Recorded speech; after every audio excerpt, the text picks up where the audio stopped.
Hello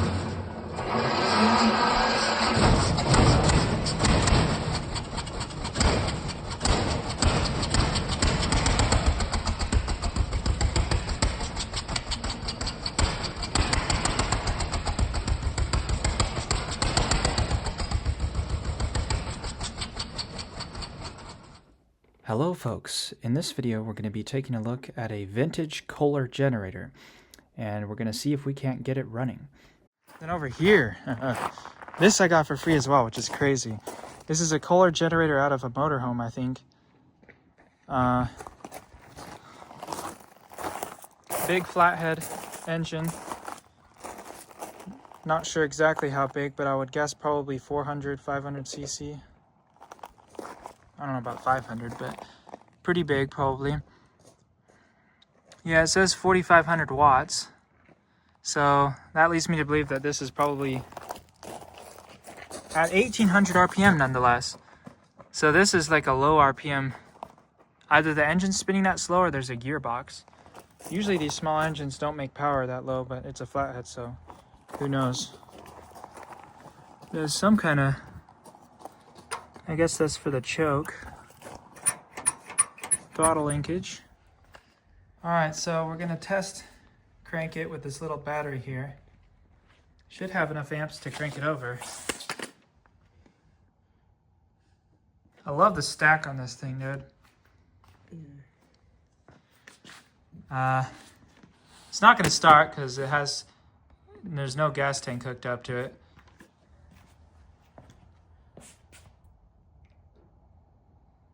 Alright, so we got the switch on.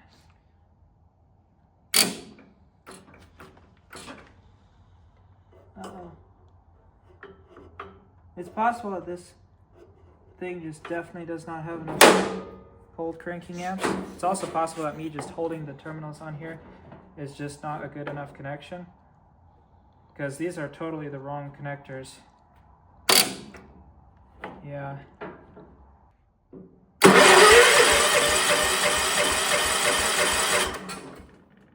Sick. Is it straight piped? Because I heard. Maybe take off your headphones and try it. Sounds pretty beefy. I'm surprised that little battery has enough amps to crank this thing over pretty good. Well, kind of slowly, but... Well, this thing has a humongous flywheel on it, so that's probably the speed it's supposed to be cranked over at. Yeah, the air filter stuff's down there. It's missing the air filter and some components. This is your speed control, which is of course locked in a certain position, which is 1,800 RPM according to this plaque over here. Basically, you could adjust this to fine-tune the RPM. This spring pulls against your governor, and then the governor adjusts to keep the throttle at a constant RPM. Cool. So here's the fuel line. It goes into this little like transfer pump down here, which then comes up into your carburetor. So the question is that an electrical pump or a mechanical pump? Probably mechanical. It doesn't have a hand primer though. But yeah, we could feed a little gas tank into here and see if it'll start up. I have no idea how this choke mechanism works. Like, what's this little thing? A thermostat, maybe? Gravity fed in here, hopefully. I mean, we could crack this line up here and see if fuel comes out of it when it's cranked over. I wish there was a manual priming on that pump, but it probably has to be cranking over. And don't judge me for wearing headphones. So the key is just getting a good connection on these terminals. You have to push pretty hard. All right.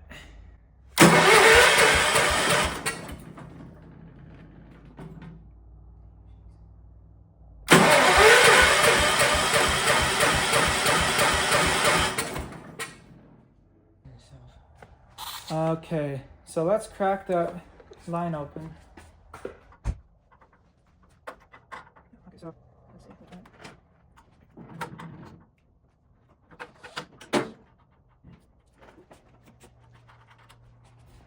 can. Okay, so keep an eye on that and see when I crank it over if any fuel comes out right there. This poor battery is probably going to get run down from this.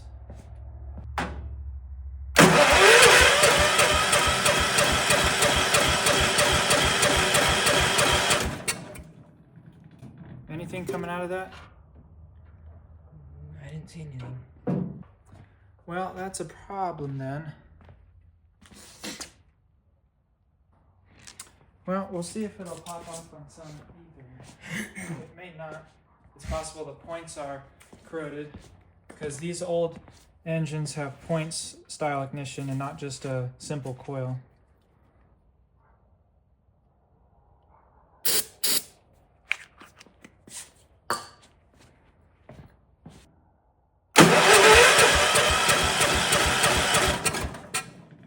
Give it a little more starting fluid.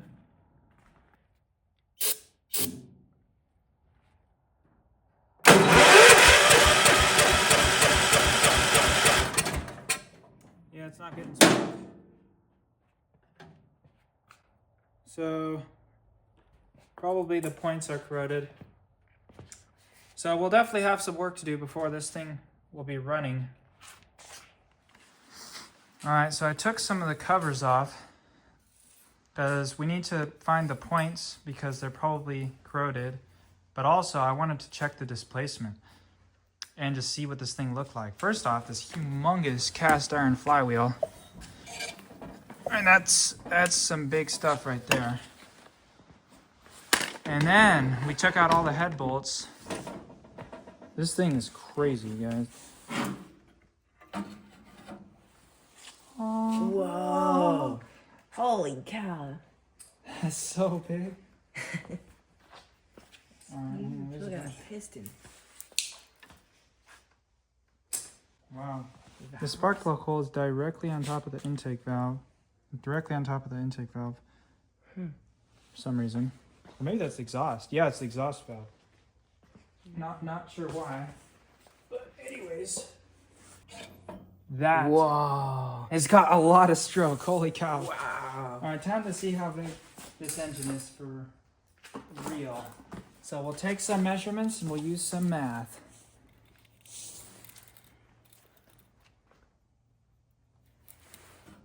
Oh, well, here's the head gasket. Important to keep this intact. That is one large single cylinder.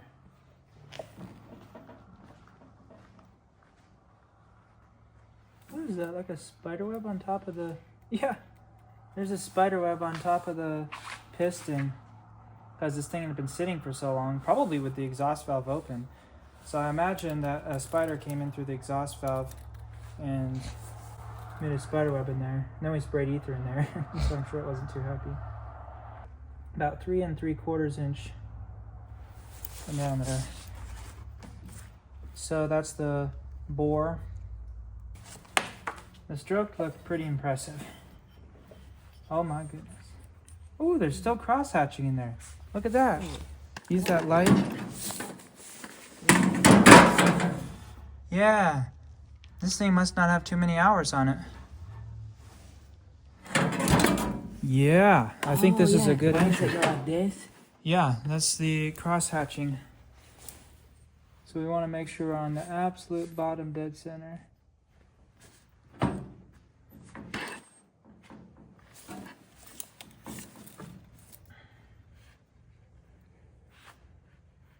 And that is 3 1/4.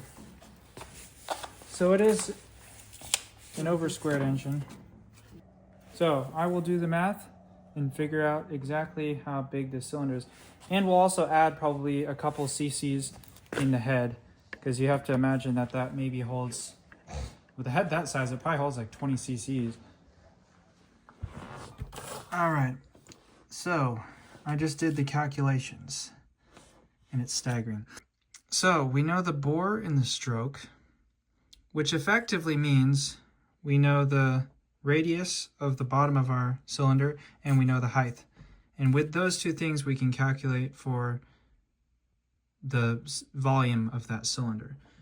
So just pi r squared, which is pi times radius squared, and radius is half of your diameter, which is 1.875. And so then you come out with 35.9, and of course that's in cubic inches because we measured in inches. When you convert that to cc's, you get 588 cc's. That's huge. And there's probably another at least 12 cc's in the head, so it's probably a 600 cc engine.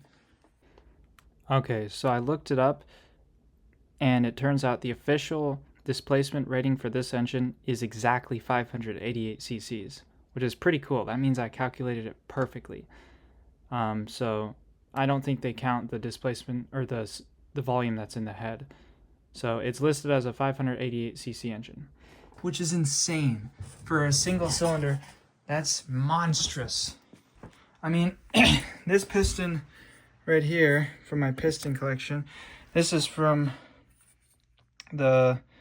my riding lawnmower, my old riding lawnmower, and it's you can see it's only 3 3/8 inches, the piston in diameter. The piston on that that Kohler generator out there is 3 3/4 inches in diameter. That's way bigger. Wow. So yeah, it's crazy that it's only a 4,500 watt generator. It should be like a 6,000 watt generator, I think. But that's probably because it's just running at 1,800 RPM. Probably doesn't make a ton of power at that RPM. So I did some more research, and this generator is powered by a Kohler model K341QS engine. And it is rated at 16 horsepower at 3,600 RPM. And at the RPM it runs at, which is 1,800, it's rated at 9.2 horsepower, making a whopping 26.8 foot-pounds of torque, which is crazy. Although it'll be a torque monster, and it'll sound crazy with that straight pipe and that such a big cylinder. But yeah, cool. We got the piston and valves cleaned up, and the cylinder head cleaned up a little bit. Probably would have ran just fine like that, but might as well take the opportunity to clean the carbon out while we're in here. I'm not sure what to torque these to. I think I might try like 15 to 20 foot-pounds, I think. I always like to oil all the head bolts and studs. You tend to get a more accurate torque that way. And they're less likely to corrode and get stuck in there later on.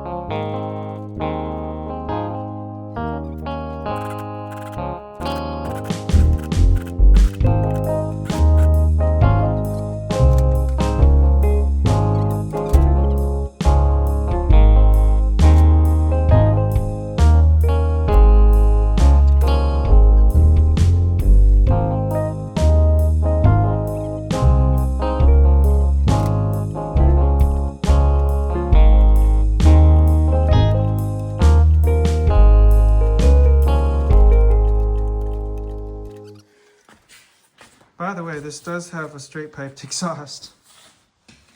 Comes right out of the port in there and right up. It's gonna sound awesome. I probably went into a muffler because this was in an RV, so I probably went into an external muffler somewhere. But anyways, I tried to get the flywheel off. I took the nut off, and well, I'm sure this thing's gonna be super stuck. I'm gonna have to make a pulling tool to thread into these holes and push on there. And then hopefully we can get it off and get to the points which are underneath the flywheel. Because that could be the problem. The coil could be the problem. The condenser could be the problem. Who knows? Whatever the heck this little box is could be the problem. Because this stuff's probably been sitting out in the rain for years. So who knows? That could be the problem. But anyways, we'll resume working on this at a later date. Alright, so I was doing a lot of research last night. And I determined, first off, this thing is a cast iron block, which is pretty cool.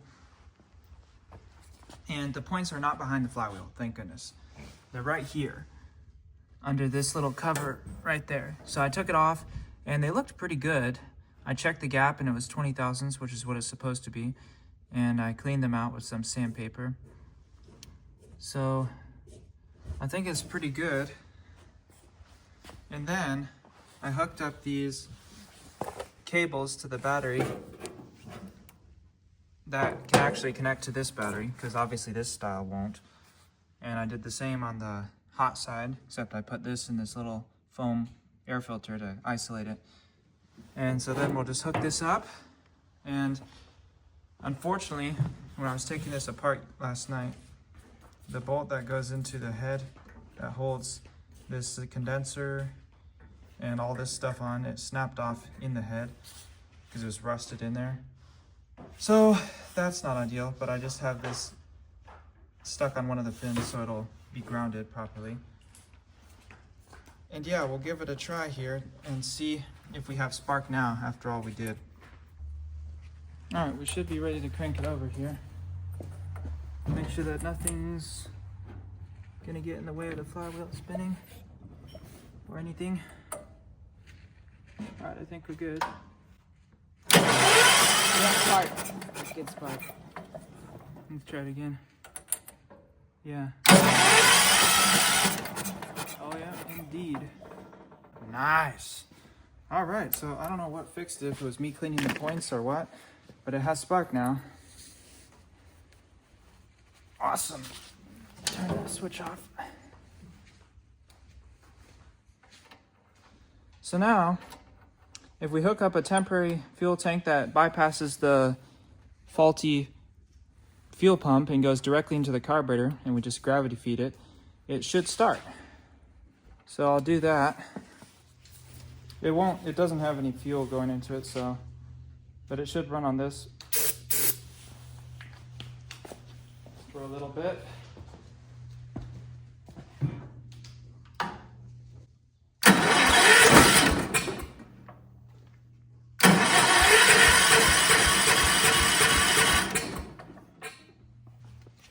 I feel like it may have kicked once.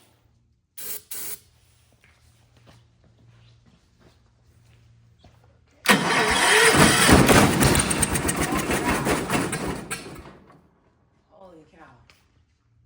It shook so hard, dude. Yeah.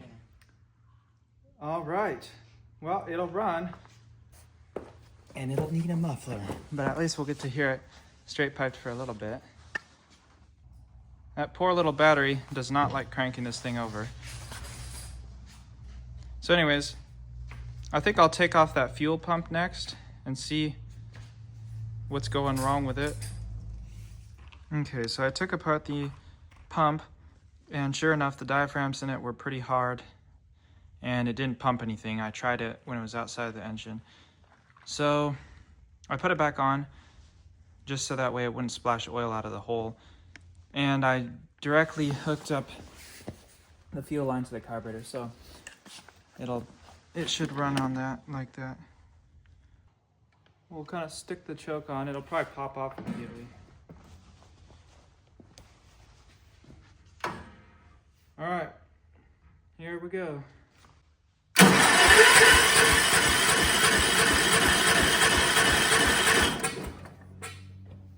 Yeah, it popped open immediately.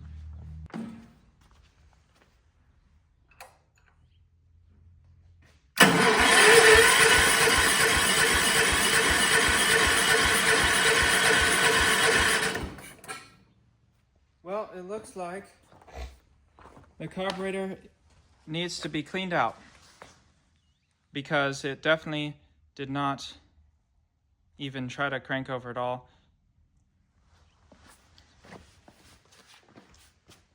It's possible the needle valve could be stuck in the closed position.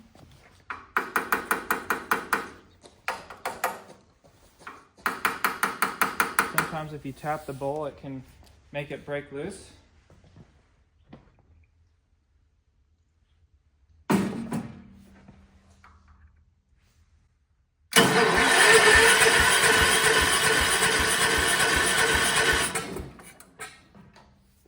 Nope.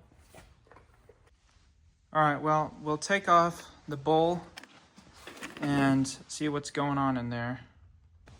Let me put the battery charger back on the battery. Because I like this battery and I don't want to run it down a ton. Wow, just that little bit of cranking went from 100%, it was all the way charged down to 72%. So it's sucking a lot of juice from that poor battery. Really, this thing needs a much bigger battery, but I don't have one. This is the only battery we have that's not in the cars. And batteries are very expensive, so I don't know if I want to make that investment right up front.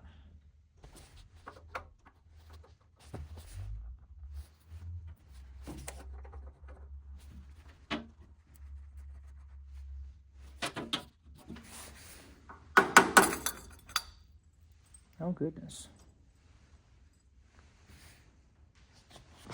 There's a weird little spring in here.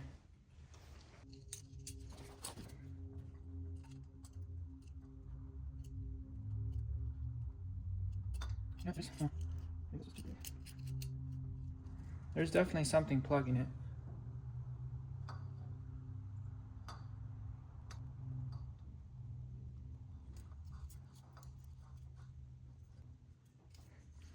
While we're at it, we'll make sure the needle valve works properly. So we'll seal it.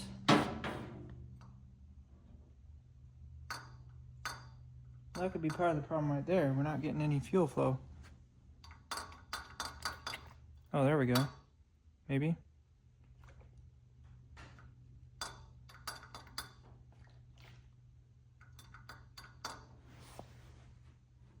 Yeah, the needle's getting stuck up in there.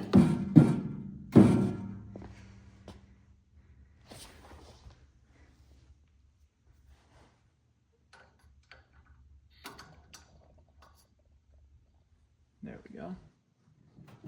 Now, yep, there we go. That works good.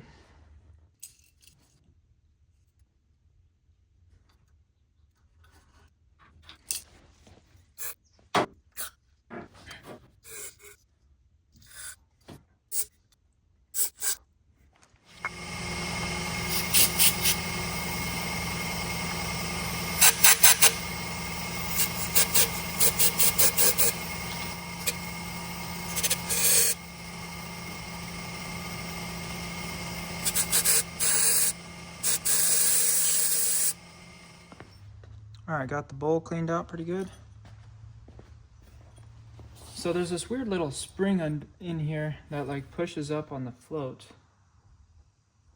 a little bit. And I'm not sure what that's for exactly,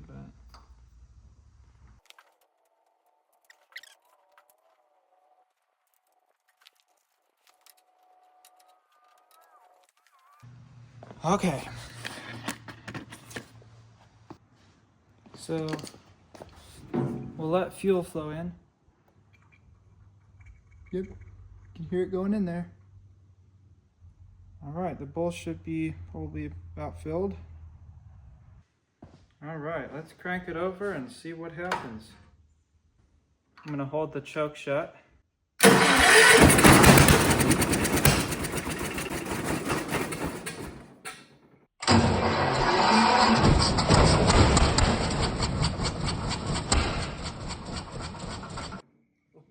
Dude, that's crazy.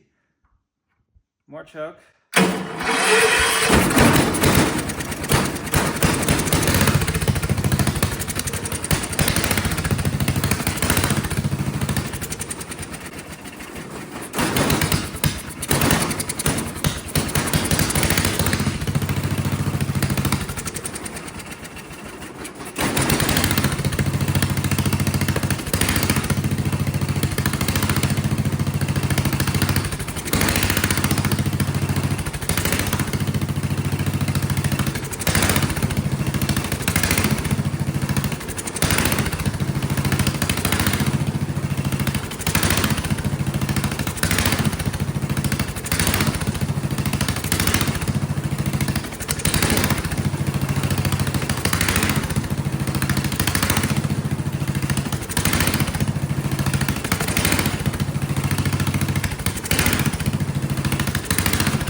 Okay, so it probably still has carburetor problems because it's surging. But it ran. Boy, ran quite violently. All right, well, cool. So I probably just need to take off the carburetor and clean it out more thoroughly, take out all the jets and stuff. It's also possible that it's not getting good fuel delivery. I wonder, there's this main screw on top. So I may mess with that adjustment screw. The adjustment screws and see if it'll run better.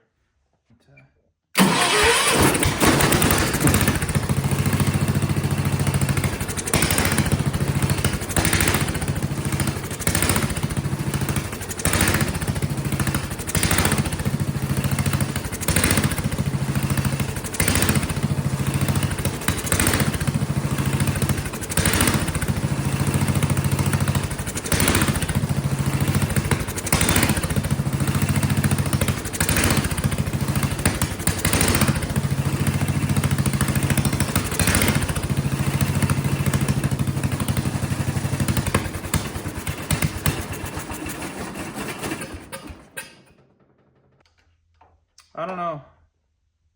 If anything, I did made it better or worse. Not really better, I don't think. You know, it's probably designed to work with a slight positive fuel pressure, which is probably why that little spring's in there. And so being gravity fed, it doesn't have very much pressure at all. So that could be the problem.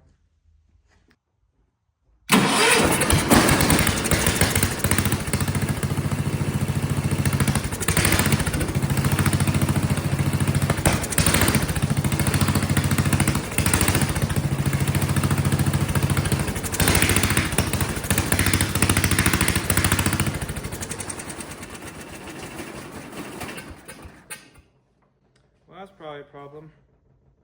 The capacitor, the thing was popping off. So that's probably causing an issue. I would not be surprised. This condenser here.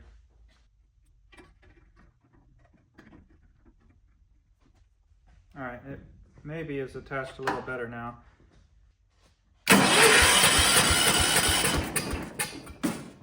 guess it wants to choke.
All right, well, we'll have to work on this more later.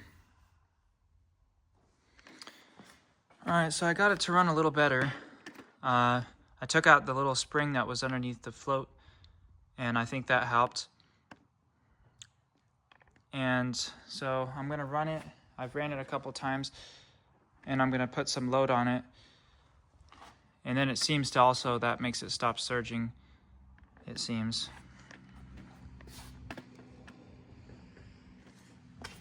It is loud though.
It's really loud.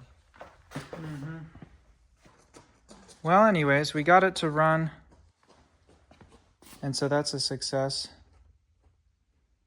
And it doesn't run great. It still kind of surges a bit. I think it's probably still a fuel delivery issue or a carburetor issue at this point. But it did run the shop vac, which... How many amps does this thing draw anyhow? It probably doesn't even say. Yeah, it does not say. But it probably draws quite a bit.